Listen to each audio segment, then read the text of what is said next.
ምክንያታዊ ወጣቶች የበጎ ፈቃድ ማህበር አማራ ክልል ቅርንጫፍ ከአማራ ብሔራዊ ክልላዊ መንግስት ሴቶችና ወጣቶች ማህበራዊ ጉዳይ ቢሮ ከሪድም ዘ ጀነሬሽን እና ከበላይ መልቲ ሚዲያ ጋር በጋራ በመሆን በባህር ዳር ከተማ የትውውቅና የወጣቶች ምክንያታዊ ንቅናቄ መድረክ አካሂዷል። በውይይቱ የወጣቶች አደረጃጀት የስራ ኃላፊዎች፣ የበጎ ፈቃድ ማህበር አመራሮች፣ የባህር ዳር ከተማ አስተዳደርና የስራ ኃላፊዎች፣ የአማራ ሽምግልና ስርዓት ማህበር ተወካዮችና ሌሎችም ጥሪ የተደረገላቸው እንግዶች ተገኝተዋል። በመድረኩ ተገኝተው የመርሃ ግብሩን የመክፈቻ ንግግር ያደረጉት የአማራ ብሔራዊ ክልላዊ መንግስት ሴቶችና ወጣቶች ማህበራዊ ጉዳይ ቢሮ ምክትል ኃላፊ አቶ ዘላለም ለወጣቶች መልእክት ሲያስተላልፉ ስለ እውነተኛነትና ስለ መታገስ ከተናገሩ በኋላ ከስተታችሁ ተማሩ፣ እሳትና ውሃን ለዩ፣ ሁሉን ነገር ወቁ፣ የሚጠቅመውን ብቻ አድርጉ የሚል ምክር ለግሰዋል። የኢትዮ ምክንያታዊ ወጣቶች ማህበር ዋና ስራ አስኪያጅ የማህበሩን የትናንትና ጉዞ፣ አሁናዊ ሁኔታና የነገ ህልሙን ምን ይመስላል የሚል ጥያቄዎችን በሚመልስ መልኩ ትንታኔ ያቀረቡ ሲሆን በዚህ አጭር ወራት ውስጥ ያስመዘግቡትን ውጤት፣ የነበሩበትን ተግዳሮትና የተፈቱበትን መንገድ አስረድተዋል። ማህበሩ የተጣለበትን ሀገራዊ ኃላፊነት እንዲወጣ ግቡን እንዲመታ የሁሉም ባለድርሻ አካላት ሚናው የጎላ መሆኑን የገለጹት ዋና ስራ አስኪያጁ ማህበሩ በኢትዮጵያ ብቻ ሳይሆን በምስራቅ አፍሪካ ተጽዕኖ ፈጣሪ ሆኖ መውጣት እንደሚሻ አጽንኦት ሰጥተዋል። ስራ አስኪያጁ አክለውም የዚህ ማህበር እዚህ ደረጃ መድረስ ሪድም ዘ ጀነሬሽን የተባለው ግብረሰናይ ድርጅት ባለቤትነቱን እንደሚይዝ ገልጸው ሌሎች የሚመለከታቸው አካላት ኃላፊነታቸውን እንዲወጡ አሳስበዋል። ሌላው የመርሃ ግብሩ ድምቀት የሆኑት የታዳሚዎችን ቀልብ የገዙት ከአዲስ አበባ በራሳቸው ወጪ ባህር ዳር የከተሙት የክብር እንግዳችን ቢሊየነር አቶ በላይ ሞርዴ ናቸው።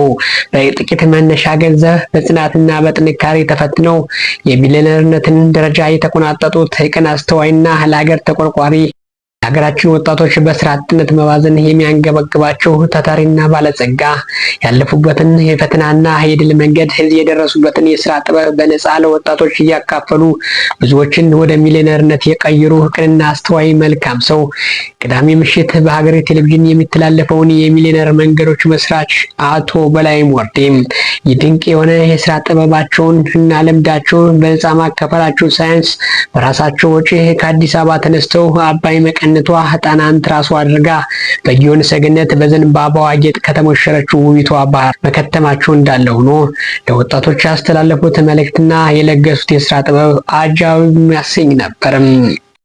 አስተያየታቸውን የሰጡት አንዳንድ ተሳታፊ ወጣቶች የአቶ በላይን ቅንነት አድንቀውና ስለሰጧቸው ምክር አመስግነው ዓለም በሀብት መጠንም ሆነ በቴክኖሎጂ እየመጠቀች ባለችበት ወቅት ሀገራችን በኑሮ ውድነት እየተሽመደመደች ወገናችን በስራ አጥነት ቆፈን ተወጥሮ የረሃብ አፋፍ ላይ ባለበት በዚህ ዘመን እንደ አቶ በላይ አይነት ቅን ደፋርና ታታሪ ሰዎች ያስፈልጉናል ሲሉ ተደምጠዋል።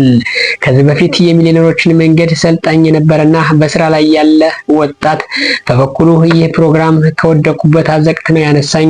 ራሴን ጠልቼ ልጅን ያላሳዳጊ ትቼ ራሴን ለማጥፋት አስቤ ያውቃለሁ። ዛሬ ግን ፈጣሪ ይመስገን ወደ ሚሊዮነርነት እየተቀየሩ ነው። ልጅም ሚሊዮነር አባት ሊኖራት ነው ሲል ተሞክሮን አጋርቷል።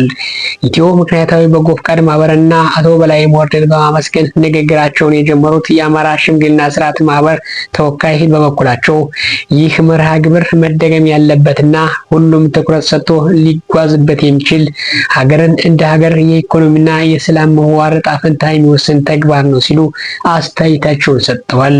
በመጨረሻም ሁሉም የመርሃ ግብሩ ተሳታፊ ወጣቶች ከማህበራችን ጎን በመቆም ከሚሊዮነሮች መንገድ ስልጠናን በማግኘት የሚሊዮነርነትን መንገድ ለመቀላቀል ቁርጠኛ መሆናቸውን ገልጸው በ0910 808019 ላይ MTR ብለው በመመዝገብና የወጣቶችን ምክንያታዊነት ንቅናቄ መቀላቀላቸውን በተግባር በማሳየት መርሃ ግብሩ ተጠናቋል።